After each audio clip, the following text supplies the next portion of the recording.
여러분 안녕하십니까? 포항 MBC 뉴스입니다. 오늘도 큰 추위는 없겠습니다. 아침 기온 모두 영상권으로 시작하고 있는데요. 평년 기온을 웃도는 날씨는 주말까지 이어지다가 다음 주 월요일부터 본격 한파가 찾아올 전망입니다. 조주경 기상캐스터입니다. 볼에 닿는 공기가 한결 부드러워졌습니다. 오늘도 큰 추위는 없겠는데요. 따뜻한 서풍이 지속적으로 불어들면서 주말까지는 추위가 주춤할 전망입니다. 한편 보름 가까이 건조주의보가 계속되고 있습니다. 화재 사고에 계속해서 주의하시기 바랍니다. 이어서 자세한 지역별 날씨 보시면 오늘 경북 동해안의 하늘은 구름만 많겠습니다. 아침 기온은 1도에서 5도로 영상권으로 시작하고 있고요. 한낮에는 11도에서 12도까지 오르겠습니다. 울릉도와 독도의 하늘은 흐리겠습니다. 낮 최고 기온은 10도에서 12도가 예상됩니다. 오늘 동해 중부 먼바다를 중심으로는 오후부터 가끔 비가 내리겠습니다. 바다의 물결은 동해 전해상에서 최고 2m까지 잔잔하게 일겠습니다. 모레까지는 평년 기온을 웃도는 온화한 날씨가 이어지겠지만 다음 주부터는 본격 겨울 한파가 찾아오겠습니다. 월요일 포항의 아침 기온은 영하 3도까지 떨어지겠고요. 특히 화요일엔 영하 6도까지 내려가겠습니다. 날씨였습니다. 겨울로 접어들면서 전국에서 조류 인플루엔자 발생이 시작된 가운데 형산강에서는 고병원성 바이러스가 검출됐습니다. 닭과 오리 사육 농가들은 초비상인데요. 야생 조류가 있는 강이나 저수지에는 출입을 금해야 합니다. 김기영 기자가 보도합니다. 환경부와 농림축산식품부는 형산강 경주 천북 지역의 야생 조류 분변을 조사한 결과 고병원성 AI 바이러스가 검출됐다고 밝혔습니다. 전국 4군데 농장에서 발생한 바이러스와 동일한 H5N8형입니다. 이에 따라 경주시는 반경 3km를 AI 특별 관리 지역으로 지정하고 형산강 일대를 매일 2~3차례 소독하고 있습니다. 광역 방제기가 닿지 않는 강 중간 지역은 드론을 이용해 구석구석 꼼꼼히 소독합니다. 문제는 사람입니다. 형산강 자전거 길에는 출입을 통제하는 행정명령이 내려졌지만 이를 따르는 시민은 거의 없습니다. 사람들 통제가 잘 안 됩니다. 차가, 특히 차가. 그 차를 가지고 이 안에 방천뚝에 오시는 것을 간곡히 만류를 드리고 싶습니다. 최근 일주일 새 발병 농장은 전북 정읍과 경북 상주, 전남 영암, 충북 음성 등 4곳, 연관성이 없는 것으로 볼 때 철새에 의한 전파로 파악되고 있습니다. 전국적으로 농장 간의 전파가 아닌 철새 도래지에 의한 농장 전파로 판단되고 있습니다. 그러므로 철새 도래지에는 접근을 삼가해 주시기 바랍니다. 경주시는 관내 207군데 개별 농장에 공무원이 매주 1회 방문해 농장 주변 생석회 도포, 농장 출입 시 장화 갈아 신기, 축사 내외부 매일 소독 등을 지도하고 있습니다. 또 24시간 비상 가축 방역 체제를 유지하고 있습니다. 연말연시 축산농업단체 모임 및 각종 행사를 자제해 주시기 바랍니다. 일상생활에서 사람들과 거리 두기를 유지하여 건강도 지키시고 AI 차단 방역에 도움이 되기를 바랍니다. 사람들은 코로나19로, 날짐승은 고병원성 AI로 힘든 겨울을 보내고 있습니다. MBC 뉴스 김기영입니다. 지난 9일 포스코 포항제철소에서 60대 하청업체 직원이 집진 배관 안으로 떨어져서 숨진 안타까운 사고 소식 전해드렸죠. 숨진 직원은 낡은 배관이 부서져 1차로 추락한 뒤 숨쉬기 힘든 어두운 배관 안에서 출구를 찾다 수직 배관으로 2차 추락한 것으로 드러났습니다. 포스코는 사건 초기부터 단순 추락사라고 밝혀왔는데 축소 은폐 의혹이 일고 있습니다. 박성아 기자가 취재했습니다. 집진 배관 상판이 부서져 커다란 구멍이 나 있습니다. 포항제철소 하청업체 직원 62살 홍모 씨가 낡고 부식된 배관이 부서지면서 4.5m 높이에서 1차로 추락했습니다. 얘기를 들어보면 1초도 안 된 사이에 사람이 밑으로 쑥 발려 들어갔다. 먼지를 흡입하는 집진기가 고압 상태로 작동 중이었고 홍 씨는 숨쉬기도 힘든 어두운 배관 안에서 출구를 찾다 수직 배관 바닥으로 2차 추락한 것으로 추정됩니다. 발부둥 치다가 배관이 수평도 있고 수직도 있는데 수직되는 부분은 떨어졌다라고. 부실한 노후 설비 때문에 2번의 추락이 연이어 발생하면서 노동자가 숨진 사고였지만 사고 초기 포스코는 단순 추락사라고 밝혀 축소 은폐 의혹도 일고 있습니다. 노동자들은 수십 년 된 낡은 배관에 눈 가리고 아웅식으로 페인트만 계속 덧칠하는 바람에 부식된 부분을 식별하기조차 쉽지 않다고 말합니다. 작업자분들 얘기로는 올라갔을 때부터 좀 꿀렁꿀렁 이런 식으로 느낌이 좀 우리가 살얼음판을 걷듯이 이제 꿀렁꿀렁한 느낌이 있었고, 또 고압의 집진기를 정지시키지 않고 작업이 이뤄진 데다 추락 방지용 안전줄이 끊어져 제기능을 하지 못한 점도 문제로 지적되고 있습니다. MBC 뉴스 박성아입니다. 전국금속노조는 어제 고용노동부 포항지청 앞에서 기자회견을 열고 지난 9일 포스코 포항제철소에서 발생한 노동자 사망 사고와 관련해 포스코를 규탄했습니다. 노조는 지난달 26일 광양제철소에서 폭발 사고로 3명이 숨진 데 이어 불과 2주 만에 포항제철소에서 또 한 명의 노동자가 잇따라 숨졌다며 포스코의 산업안전 구조에 심각한 결함이 있다고 비판했습니다. 지난 9일 오후 1시 58분 포스코 포항제철소 3소결 공장에서 작업 중이던 하청 노동자 62살 홍모 씨가 대형 집진 배관 안으로 추락해 숨지는 사고가 났습니다. 포스코를 둘러싸고 대기 환경 오염과 직업병 유발에 대한 문제 제기가 이어지고 있습니다. 포스코 퇴직 노동자들은 암과 백혈병 등 직업병 피해를 주장하고 공장 인근 주민들은 환경성 질환 피해를 호소하고 있습니다. 장성훈 기자가 취재했습니다. 과거 포스코 코크스 화성 공장에서 근무한 송관용 씨는 재직 중 백혈병에 2차례나 걸렸지만 산업재해 승인을 받지 못했습니다. 유기화합을 받으면 이제 그 독극물 전부 다.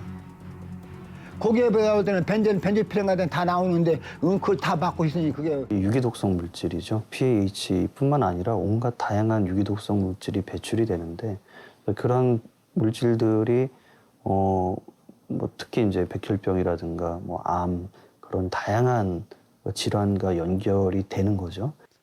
포스코 아변 롤숍 공장에서 40년 넘게 근무하다 폐암에 걸려 지난달 세상을 떠난 고 정원덕 씨. 동료 직원이 들려주는 롤숍 공장의 작업 환경은 충격적입니다. 더스트가 발생하고 유증기 이런 것들이 그 안에서 빙빙 돌고 있잖아요. 그러면 작업자들 다 마시는 거예요. 마스크도 이거가 아니고 현장용 마스크가 있는데 그게 지급된 지 얼마 안 됐습니다. 포스코와 불과 500m 거리에 있는 해도동 주민들.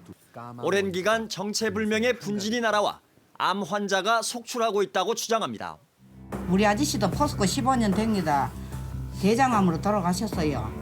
또 하나 더 자궁 경부암이 가고 하나 또 이암 수술해갖고 와 있고 우리 동에만 또 3명이라 저쪽 동에는 2명이고. 취재팀이 단독 입수한 환경부 연구 보고서에 따르면 포스코를 비롯한 포항 산단의 오염물질은 바람을 따라 남동쪽으로 확산하는데 해도동과 오천읍 등 8개 읍면동이 주 영향권에 들어 고노출 지역입니다. 여기에 사는 사람은 13만 6천 명, 포항시 인구의 27%에 이릅니다. 자기가 여기 환경이 얼마나 나쁜지 몰랐대요. 자기가 애를 여기서 못 키우겠더래요. 애를 죽이는 것 같더래요. 관리감독기관인 경상북도와 경북도의회는 어처구니 없게도 시민 안전보다 기업을 더 걱정합니다. 명확한 이 배출 행위의 증거가 있는데도 이게 행정처벌을 못합니까? 예, 지금 상황은 그렇습니다. 안 그래도 그런 맥락으로 본다면 포항 시민 모두가 포항제철에 연관 안 되는 사람이 어디 있노? 포항제철을 포항에 안 만들었어야지. 포스코 측은 논란과 관련해 인터뷰를 거절한 채 직업병과 주민들의 환경 피해 주장을 인정할 수 없다는 입장만 전해왔습니다. MBC 뉴스 장성훈입니다. 포항시가 지난 9일 장기면에 대규모 연어 스마트 양식단지 조성 계획을 발표하면서 연어 양식 산업에 대한 관심이 높아지고 있습니다. 전 세계 연어 시장은 60조 원 규모로 반도체 시장과 비슷하며 현재 노르웨이와 칠레 등 수산 선진국들이 대규모 양식을 통해 시장을 주도하고 있습니다. 내수 시장도 해마다 커지고 있는데 2019년 기준 국내 연어 수입량은 4만여 톤, 5천억 원 규모로 국내 최대 소비 어종으로 급부상했습니다. 포항시는 지난 8일부터 사회적 거리 두기가 2단계로 격상됨에 따라 관내 장례식장 9곳을 대상으로 방역수칙 준수 여부를 점검했습니다. 점검반은 출입명부 작성과 이용자의 마스크 착용, 빈소당 4제곱미터 내 1명 인원 제한 준수 여부 등을 집중 점검했습니다. 포항에서는 사회적 거리두기 2단계가 적용되는 오는 28일 자정까지 결혼식장과 장례식장 이용 인원이 100명 미만으로 제한됩니다. 경상북도는 최근 확진자가 급증한 울산 지역 병상 부족 문제를 지원하는 차원에서 울산 확진자 12명을 안동 한국국학진흥원 인문정신연수원에 마련된 생활치료센터에 수용했다고 밝혔습니다. 울산에서는 요양병원 관련 확진자가 110명을 넘어섰고 중학교 관련 연쇄 감염도 20명 확인되고 있습니다. 경상북도는 겨울철 대유행에 대비해 다음 주부터 경주 현대자동차 연수원과 영덕의 삼성수련원을 생활치료센터로 추가로 운영할 계획입니다. 희망 2021 나눔 캠페인에 이웃돕기 성금을 보내주신 분들입니다. 주식회사 동원산업 이봉열 대표 1,000만 원, 현대강업 이상춘 대표 1,000만 원, 경주시 어린이집 연합회 636만 원, 농협중앙회 경주시 지부 500만 원, 경주시 골프협회 박종찬 회장 외 회원 일동 300만 원, 경주시 주식회사 BC에너지 200만 원, 주식회사 태승건설 이선홍 대표 100만 원, 경주 보문민속식당 최경애 대표 100만 원, 경주 로타리클럽 조봉래 회장 100만 원, 외동읍 이영철 씨 100만 원, 충효동 신행숙 씨 50만 원, 부건건설 정삼국 대표 48만 원, 동서가구 울진대리점 20만 원, 울진군 북면 김옥자 씨 20만 원, 울진대정 황만수 씨 20만 원, 포항시 중앙동 대신경로당 회원 일동 20만 원, 후포 고속주유소 박문수 대표 10만 원, 하구서점 임종윤 대표 10만 원, 캐리어 에어컨 판매 서비스점 노용대 대표 10만 원, 울진 후포면 정성진 씨 10만 원입니다. 성금을 보내주신 분들께 감사드립니다. 2020년 제23회 독립문학상에 백시종 소설가가 제13회 모걸문학상에 권다룽 시인이 선정돼 어제 시상식이 열렸습니다. 백시종 작가의 누란의 미녀는 신장 위구르의 독립과 인권을 다룬 작품이며 권다룽 시인의 꿈꾸는 물은 물에 관련된 서정적인 이미지를 담았습니다. 독립모걸문학상은 경주 출신의 김동리와 박모걸을 기리기 위해 제정됐으며 한수원 후원으로 수상자에게는 각각 상금 6천만 원이 주어집니다. 세계 인권선언 72주년을 맞아서 대구 경북 시민단체들이 올해 5대 인권 뉴스를 발표했습니다. 올해는 코로나19로 유독 사회적 약자들이 큰 고통을 받았는데요. 이와 관련한 뉴스들이 많은 주목을 받았습니다. 손은민 기자가 정리했습니다. 어제 폐렴으로 숨진 17살 고등학생은 최종 음성 판정을 받았습니다. 처음 증상이 나타난 뒤 고열 등으로 여러 차례 병원에 갔지만 제대로 치료를 받지 못하면서 상태가 급격히 악화됐습니다. 17살 정유엽 군이 숨진 건 대구 경북에서 확진 환자가 하루 수백 명씩 쏟아지던 때입니다. 코로나19 감염이 의심된다는 이유로 병원에서 진료를 거부당했고 끝내 숨졌습니다. 정 군이 숨지기 직전까지 받은 13번의 진단 검사 결과는 모두 음성이었습니다. 대구 경북 시도민 500여 명은 정유엽 군의 사망 사건을 올해 인권 뉴스 1위로 선정했습니다. 재난 상황에서 의료 공백으로 시민의 생명과 건강권이 침해된 대표적인 사례로 본 겁니다. 비정규직 노동자의 80% 가까이가 코로나 사태로 고용 불안과 경제적 어려움을 겪었다는 뉴스, 사측의 폐업 결정으로 하루아침에 해고된 한국게이츠 대구공장 근로자들 뉴스는 빈약한 사회적 안전망을 돌아보게 했습니다. 해외 자본으로 설립된 기업이 코로나19를 명분으로 해고, 구조조정, 폐업을 해도 정부와 정치권 모두 손을 쓰지 못하고 있습니다. 대구시가 1,000억 원대 재난기금을 쌓아놓고도 저소득층 생계 지원을 하지 않았다는 뉴스. 대구시의 인권 조례 개정안이 시의회에 상정조차 되지 못하고 무산된 뉴스도 5대 인권 뉴스 중 하나로 꼽혔습니다. 코로나19로 인해서 고통받는 사회적 약자나 소수자들의 목소리가 특히 큰 것 같습니다. 또 하나 우리가 또 주목해야 될 것이 대구시 혹은 경상북도가 인권 침해의 가해자로서 이렇게 드러나고 있다는 겁니다. 한편 주목해야 할 인권 증진 뉴스로는 영남대 의료원 해고 노동자와 법의 노조 통보 후 면직됐던 전교조 전 대구지부장의 복직, 아파트 경비 노동자 인권 조례 제정 등이 선정됐습니다. MBC 뉴스 손은민입니다. 전국금속노조는 어제 포스코 본사 앞에서 기자회견을 열고 포스코 그룹 내에서 자행되고 있는 부당 노동 행위를 규탄한다고 밝혔습니다. 노조는 포스코의 10여 개 계열사 임원진의 차량 운전직 업무를 맡고 있는 비정규직 10여 명의 직접 고용에 대해 고용당국의 시정 명령을 포스코가 계속 거부하고 있다고 비판했습니다.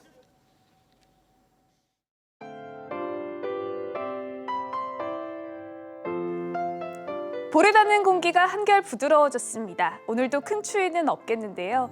따뜻한 서풍이 지속적으로 불어들면서 주말까지는 추위가 주춤할 전망입니다. 한편 보름 가까이 건조주의보가 계속되고 있습니다. 화재 사고에 계속해서 주의하시기 바랍니다. 이어서 자세한 지역별 날씨 보시면 오늘 경북 동해안의 하늘은 구름만 많겠습니다.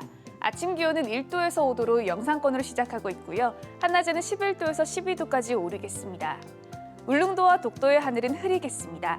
낮 최고 기온은 10도에서 12도가 예상됩니다. 오늘 동해 중부 먼바다를 중심으로는 오후부터 가끔 비가 내리겠습니다. 바다의 물결은 동해 전해상에서 최고 2m까지 잔잔하게 일겠습니다. 모레까지는 평년 기온을 웃도는 온화한 날씨가 이어지겠지만 다음 주부터는 본격 겨울 한파가 찾아오겠습니다. 월요일 포항의 아침 기온은 영하 3도까지 떨어지겠고요. 특히 화요일엔 영하 6도까지 내려가겠습니다. 날씨였습니다. 이상으로 포항 MBC 뉴스를 마칩니다. 여러분 고맙습니다.